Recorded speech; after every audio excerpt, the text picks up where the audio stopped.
So, hey guys, today we're going to be talking about boss monsters and how a lot of archetypes feel like they just don't really have boss monsters, and it just feels like, that they're not really boss monsters, they're more like just endboard pieces, if that makes sense. So, today we're going to go over a few such cases. I think Malice technically does have a boss monster, but only kinda. You have like Art Scripter. But tell me, when was the last time you actually saw Art Scripter get summoned? Basically, like never, right? Because the actual boss monsters of Malice at this point feels like it's not going to be Art Scripter for the most part. It's going to be like you have access code, you have um ally code talker, you have firewall terahertz. So this feels like it might as well be Mathmech. Which, speaking of Mathmech, the only Mathmech monster they really summon, it feels like, is Laplacian, which is kind of a Mathmech boss monster, but you're not really summoning like Sigma or whatever the other Sigma's name is. Let's see, we have Geo Mathmech Final Sigma. Like, I haven't seen it in so long, I don't even remember the name of the monster. What was the other one? What was the name of the Synchro 8 again? Magma? Okay. You just never see these guys really. But yeah, you just go into essentially generic Cybers monsters. Ah, yes, my favorite. Uh, Malice. And then, like, how many other decks use Splash Mage? Like, Malice, what was the name of this deck again? Marincess. Malice, Marincess, uh, Code Talker, Ignister, combo piece. God love Splash Mage, and then there's probably like a few other Cybers decks I just don't remember at the moment. But yeah, great. I gotta love Splash Mage. And then, you still go into, or have the ability to go into these guys in all of those decks. So, yeah, I mean, what was their boss once again? Who knows? Who remembers? I'm pretty sure it was Access Code Talker, right? And yeah, I mean, this is kind of a Code Talker monster, so if like a Code Talker made this, it makes perfect sense, right? But then you see this being made in like Malice as well, as like probably every Cyber deck under the sun can just make this. Oh yeah, Solomon Great. Forgot about Solomon Great, which probably goes into Splash Mage, no? Yeah, it goes into Splash Mage, I'm pretty sure. Is it only Cyber locks you? Kinda. So yeah, that's a deck of all time, I guess.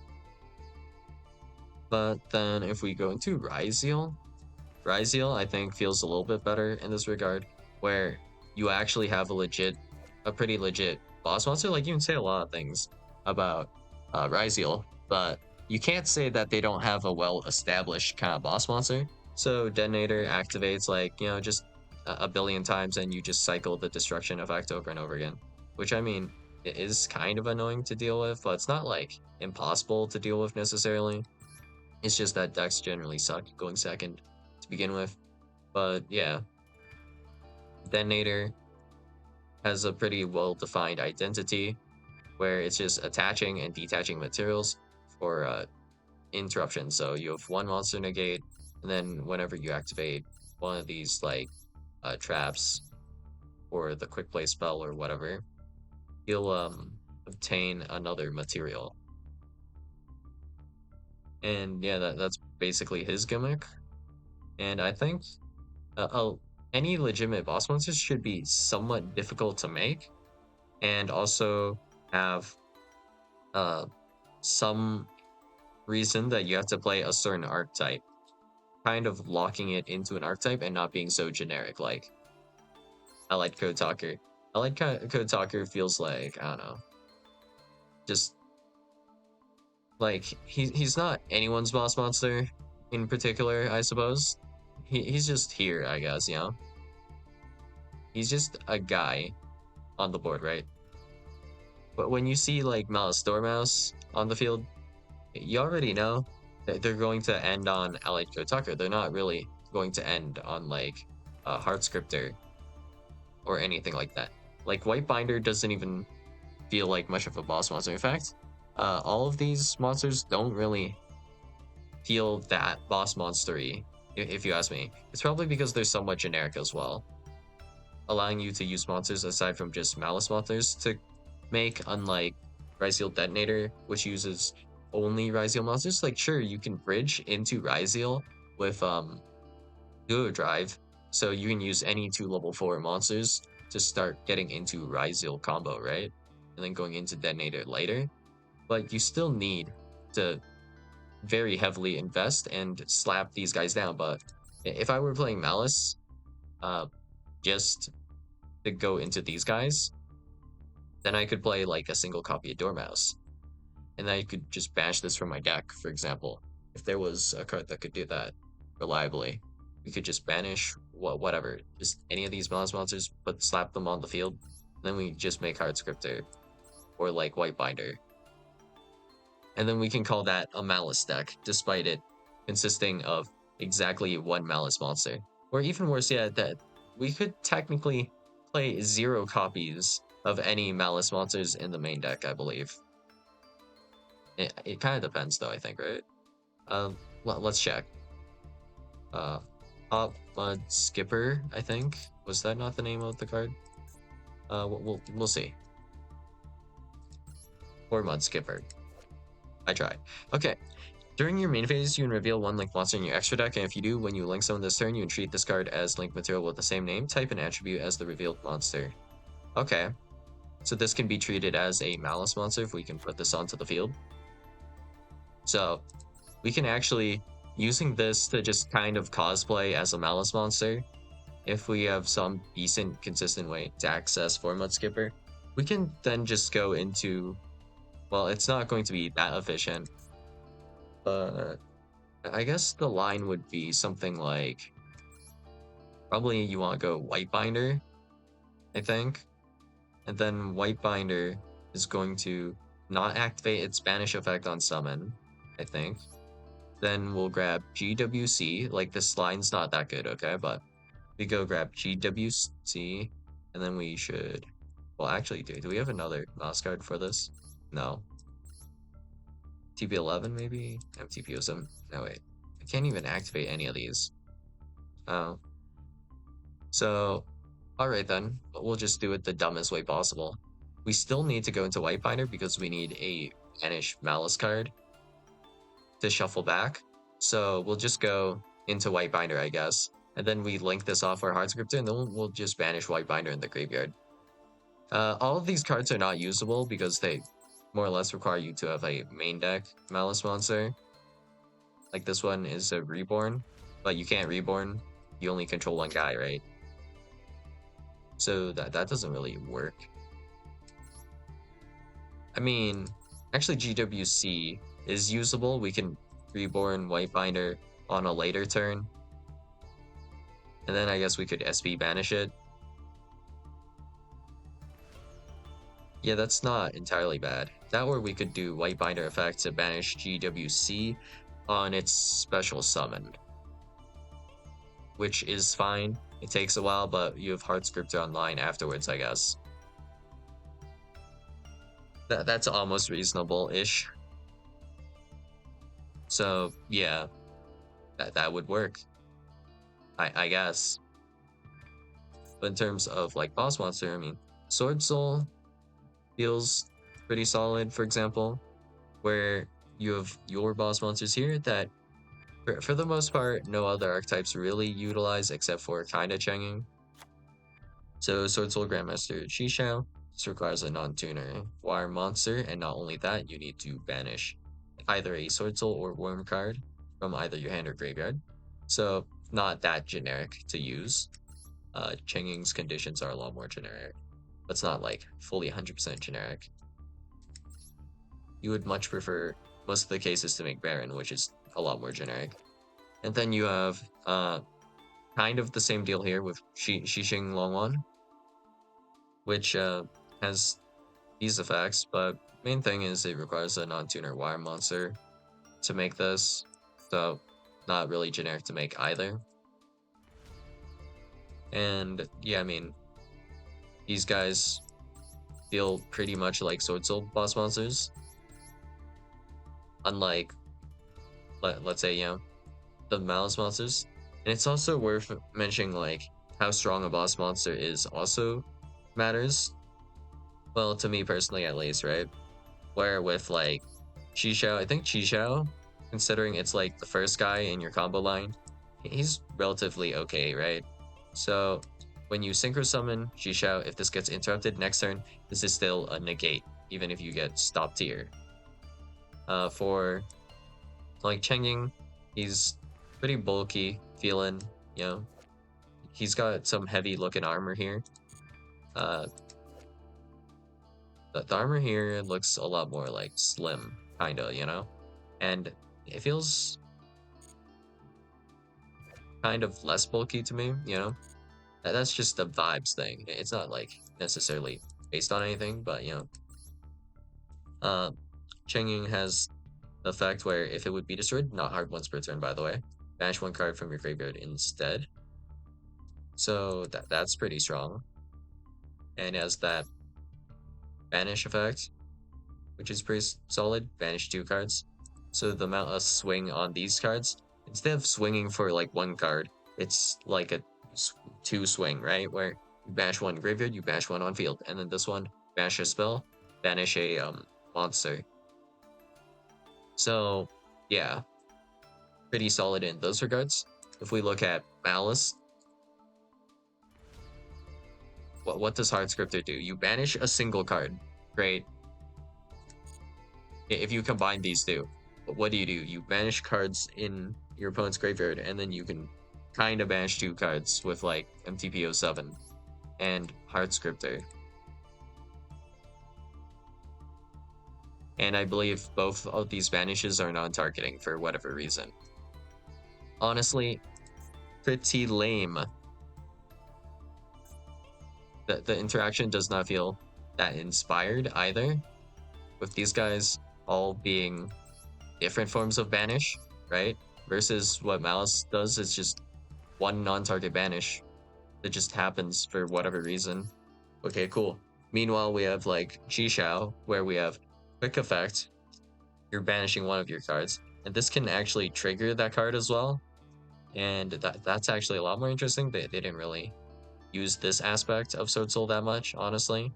With the design, I mean, it's just a thing that happens at this point. You don't really use the cards for the most part or other banish triggers, but if you did, we could go Chain Link 1, Changing, Chain Link 2, Emergence to Chain Block Changing to make sure it resolves, right? Which is pretty solid, and that's just an optional thing you can do. And then we have Sword Soul, Sinister, Sovereign, Jixing Longwan, which has the straw effect for some reason. The synergy between these cards, like Jixing Longwan and these other two, it's not as interesting. It's mostly just if you banish a card that triggers like Chenging. Yeah, not that interesting, this card, but it still does feel like a Sword Soul boss monster at the very least.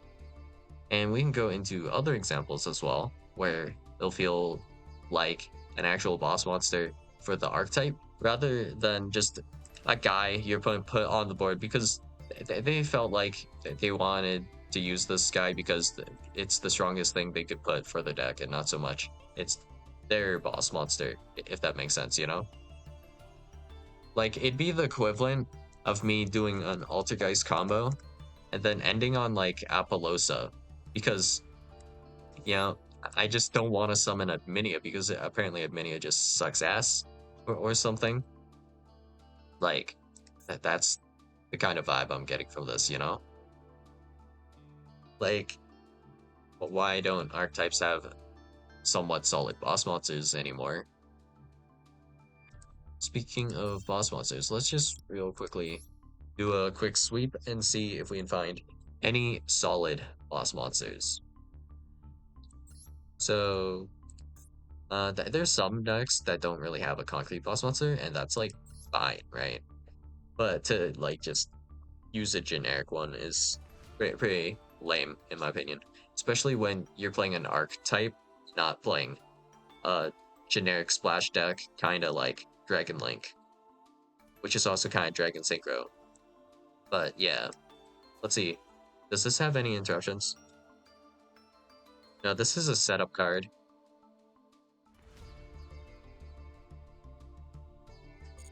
So Argo Stars has no boss monster really. Uh, okay. Dark Magician. Your boss monster is like kind of iffy, isn't it? Like kind of Dark Magician or Dragoon, but mostly Dark Magician is kind of your boss monster. But this one, like, since it's old, we can give it a pass. For this archetype here, we have Labyrinth, I guess. And your boss monster, not an extra deck boss monster, you have like two, I suppose. You have like Lady Lab and um wait, Lovely and Lady, right? And then they both cycle traps in different ways. This one is more recycle, this one is more setup. But yeah, I mean, they feel mostly like Labyrinth kind of boss monsters. More so Lovely than Lady. And the reason Lady doesn't feel like as much of a boss monster to me is because this is actually generically playable in any trap deck, technically. So it's like, eh, in my opinion. But alright, continuing on. Snake Eyes Vengeance Dragon. This is kind of like a White Forest boss monster. But technically this is completely generic to make. So, no particularly super strong feelings for this. The Centurion can also play this technically. It's like a bit iffy. Draco Tail. Well, the Draco Tail boss monsters do very much so require you to be actually activating Draco Tail monsters and using them pretty much as intended. So I'd say like in terms of just boss monsters, Gulamel and Arthalion, pretty solid. But like when you start talking about Secretarian, that card just completely ruins Draco Tail in my opinion. Like, really? Why print that card? Then continuing on, we have Azamina. I think this one was pretty solid, right? Yeah. Axon Kicker Oracle. Kind of a psychic generic-ish fusion. It's kind of a weird one, this one. For Automat type stuff, you have your Utopias that you can technically go into. They're like fine. Luna Light Leo Dancer. And then we technically have, I guess, Liger Dancer. I mean, this feels very much like a Luna Light boss monster. Not much else to say about this. Except, you know, pretty solid in most of the aspects we look for in boss monsters. Enlil Girsu, the Orcus Mekk-Knight, also pretty solid. Does a whole lot. But, you know, the way you would summon and play these cards, it's not the same as Malice at all. So you're actually using this guy to set up your end board a bit, and you're also actually using it to do quite a few other things that are related to like your Orcus things, right? So we have the idea of sending this to the graveyard and then using the field spell to use the effect as a quick effect. But we have a lot of ideas like that. We also have the idea of XYZ summoning Dingirsu on top of this, so it feels especially threatening even if you have a negate. And I think it's a little bit thematic to go from like Enlil Girsu into Dingirsu, if you ask me. Seems pretty thematically correct. But okay. Orcus boss monsters, I say pretty solid. Nightmare Mermaid is kind of like, kind of iffy. but thematically, it, it kind of does make sense of how these cards work. Warlord Fear is, I think, kind of sucks because it's so generically makeable, and I'm not even sure how you would make this with kind of rockets. I'm pretty sure archetypally it's supposed to be kind of like rockets plus those Boral cards, but I'm not really sure how you're ever making the Boral cards with the rocket cards like a lot of the time. The only one you really consistently make is Warlord Savage if we're talking about pure rocket, so it's like, okay,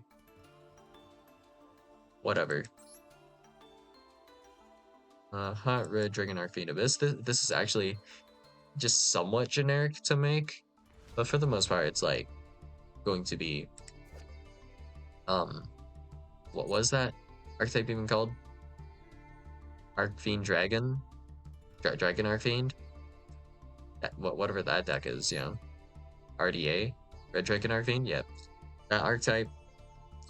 Their boss monsters feel very much like boss monsters for the most part, but I guess it is also kind of annoying in some cases where you have some like extra deck monsters that do setup, so they don't feel like boss monsters. They feel like guys that are working like, I don't know, how would I express this in a way that makes sense? They're like kind of like, imagine you have this cool friend, right? So in this case, we have Hot Red Dragon Arcfiend Abyss, but you know, before you can hang out with your BFF, I guess, Hot Red Dragon Arcfiend Abyss, you have to kind of like knock on his door, and the one that answers is Scar Red Dragon Arcfiend, and you have to be like, yo, Scar Red, can you get Hot Red Dragon Arcfiend Abyss? We're about to head out. You know, that's kind of the vibe, where he's also just there, but you don't really like him per se because you kind of want to hang out with this guy, but you have to get through this guy to hang out with this guy, you know, if that makes sense. That's how a lot of these extra deck monsters feel, which, I mean, it feels pretty nice when certain archetypes kind of cut out the middlemen. So with like Therion, you kind of want to get to Therion King Regulus, and you can do this with like Lily Borea, kind of in a similar way, but Lily Borea is also going to be a potential combo piece that can essentially access Regulus by having Regulus equipped. So that you can have this as a kind of boss monster as well. And you have like the idea of equipping Fum onto this as well. Where with Chi also has an interrupt. So it feels like you're hanging out with both of these guys, you know, or whoever, like the 8+10 for Sword Soul, right? You're just kind of vibing with them, and they're all your boss monsters, you know, or kind of your friends, I guess. Whereas, you know, sometimes you just have to drop by and kind of, you know, hang out with that one roommate of your friend that you don't like, maybe. I don't know how many analogies I can come up with this, but yeah. Having all of your monsters being pretty cool versus just having some of them be cool. I mean, I don't know, for like game balance reasons and stuff. I mean, it makes some sense that some archetypes are like this, but it feels like right now a lot more archetypes have kind of stepping stone type extra deck rather than like a fairly useful kind of extra deck card where you kind of like mesh well with these guys because they're a lot more useful and they're not just kind of one trick ponies that kind of just suck. So one such example, I guess, would be kind of, well, let's see. We just need to find an extra deck monster that kind of just sucks, right? Yeah. Beatsmith is kind of close. It's not quite there. So if you have to go into a guy for your full combo, that really sucks. So let's see. An archetype where you basically need this one extra deck guy to resolve, but the guy he feels like you wouldn't invite him to something, you know, because you just have to get through him to get to the guy you actually wanted to see. Kind of like if someone's cool but their parents aren't cool. Who knows? I'm running out of like logical analogies and I'm just losing my mind right now. But yeah, let's see. I guess we can kind of say Memento is kind of like this, where honestly, a lot of these guys kind of just suck a little bit, but you're just trying to get into, for the most part, like combined creation and technically like a creation king. Like you summon Twin Dragon doesn't resolve. Twin Dragon ain't gonna do anything like ever. So he's just kind of just here. But like I love you, Twin Dragon, but I don't love you like I love my boy Combined Creation or Creation King.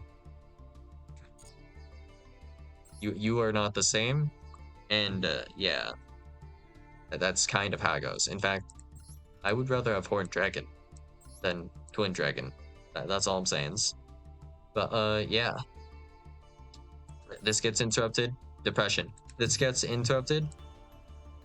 I'm still chilling. This is still going to be a pop or two, depending on like exactly what's going on. So yeah, that's all I got for you guys today, and I'll see you guys in the next video. Bye.